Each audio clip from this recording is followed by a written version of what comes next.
One might ponder, why would an individual, boasting ownership of over 180 automobiles, decide against adding a Ferrari to their collection? This question surrounds the fascinating Jay Leno, a celebrated American comedian and an unmatched enthusiast of automobiles. With ample financial resources and a profound passion for cars, what leads him to steer clear of acquiring a Ferrari? This intriguing narrative is something I'm eager to share with you today on Cruise Control, the platform where we delve into historical anecdotes, tales, and trivia from the automotive realm. For those yet to be acquainted with Jay Leno, allow me to shed some light. Beyond his comedic flair, Leno is known for his long-standing tenure as a television host. Notably missing from Leno's extensive collection is a Ferrari. But why is that? Rest assured, by the conclusion of this video, all will be clear. In addition, Leno employs 2 dedicated mechanics within his workshop, ensuring his fleet remains in pristine operating condition.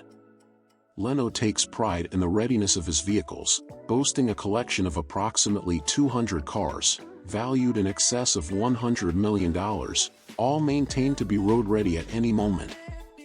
Throughout Leno's life, his passion for cars and motorcycles has been remarkably consistent, leading to the accumulation of such an impressive collection.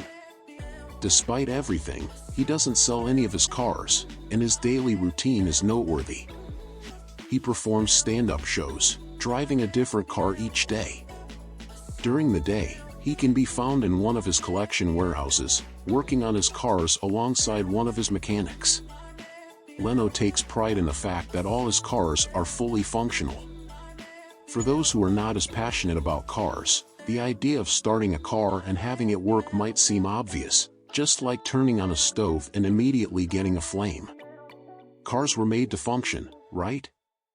However, anyone who owns more than 1 or 2 cars knows how challenging it is to keep them all running, especially when dealing with classic and vintage cars, which make up the majority of Leno's collection. So, this is truly an admirable feat. Now, you might be wondering, why does he refuse to buy a Ferrari? Where did this idea come from?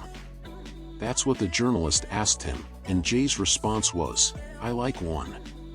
Let me reiterate what I already explained, in case it wasn't clear to you. I'm not sure how the Ferrari purchasing process works in Brazil, but in the United States, it's not as simple as walking into a Ferrari store and choosing the Ferrari you desire, unless you are a well-known personality, as is the case with Jay Leno today. However, he refuses to buy based on past experiences. As far as we know, the buying process goes somewhat like this. You visit a Ferrari store and simply want a top-of-the-line model, your dream model, the current one with a front V12 engine. But it's not that simple. The Ferrari team wants to ensure that you are a Ferrari customer who won't tarnish the brand's reputation.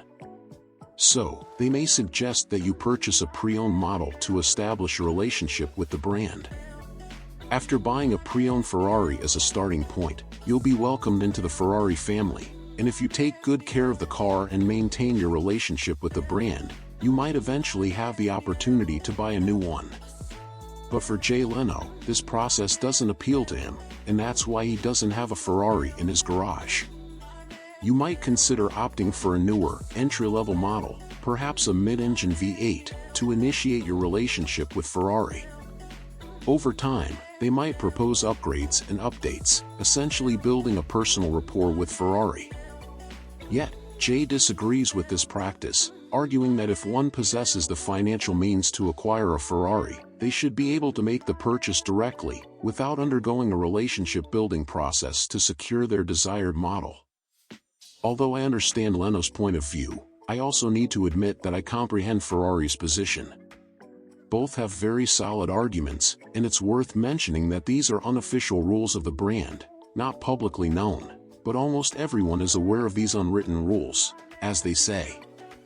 It might seem absurd, right? To go there and buy a product, and maybe the dealer doesn't want to sell to you.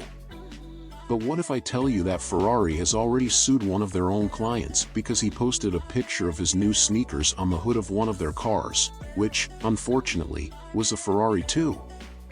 Another notable instance involves DJ Deadmau5 receiving legal notice from Ferrari's attorneys, requesting the removal of a custom wrap from his vehicle.